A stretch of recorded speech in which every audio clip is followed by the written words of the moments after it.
onto the practice putting green. And we have Ian Scott. Well, that very nearly went in. That was a good effort. He's given himself 4 attempts. A nice uphill putt. You can give it a firm whack. Well, perhaps not that firm, but you know, practice these shorter putts and give yourself a few shots, and you'll eventually get one in and build up the confidence and feel good about going out onto the golf course. Just knock this. That's 4 out of 4 he's missed, and he's not taking it well. They're his balls, and he's just left. He's away in the huff. He's storming off. In fact, he's upset. I take it back. He's crying. I've seen. Oh, he started crying. Come on, cheer up. You're here on a golf day. You could be. Don't be so sad. Wipe away the tears. Come on, Ian. That's it. Man up. And well, I don't know if he's storming off home or if he's storming down to the golf course. Now, Garrick Begg. He too has been practicing his flop shots. A very lofted club here.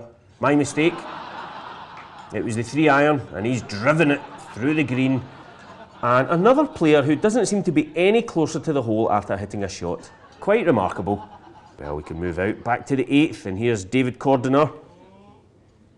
And he's looking for this putt to go in. It means a lot, and that is a magnificent effort. What a magnificent 7. He is delighted. Well played, David. That breaks his run of 8.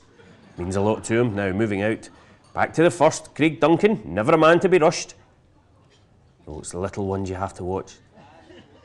Oh, these are the money makers. These are the ones that win you titles.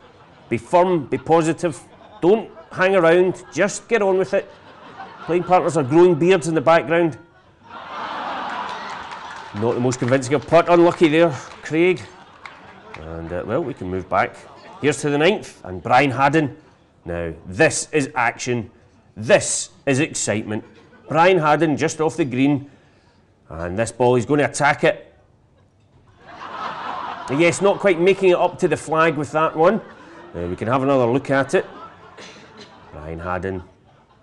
And in it goes. I think the ball did move, but just not quite as far as the divot. Unfortunately there for Brian, but, well, it's drive for show and putt for dough.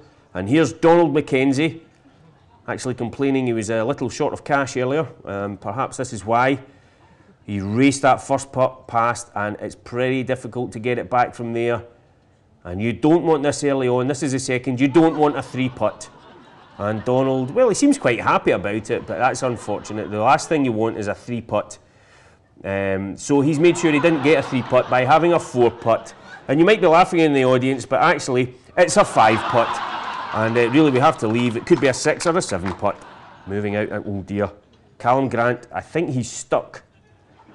He leant down to line up his putt, and he's been there for some time. So much so that behind him on the fairway and here in the 2nd, Tom McLeod, just trying to pass the time with a few practice swings. But Callum, not quite able to move at the moment. And Tom's going to wear himself out there. There's only so many practice swings you can have. Come on, Callum. Come on. And Tom just calmed down, generating electricity with that swing there, but Callum is ready to go. And, oh, he's missed. I'm not surprised. His legs must have gone to sleep. In fact, I'm surprised he can even control his legs after sitting down that long. But I tell you what, he's got some fancy moves. Coming to a nightclub in Inverness near you sometime soon. Yes, inspired by Legs & Co there. Lovely stuff. But, well, he's finally holed out. That means we can move back up the fairway, and Tom still practice swinging. Tom's got a handicap of 24. But he got good distance on his drive, and he's got fantastic distance with his sand wedge. Look at that, all the way through, and, well, it's good to know that all that weight didn't affect Tom's natural game.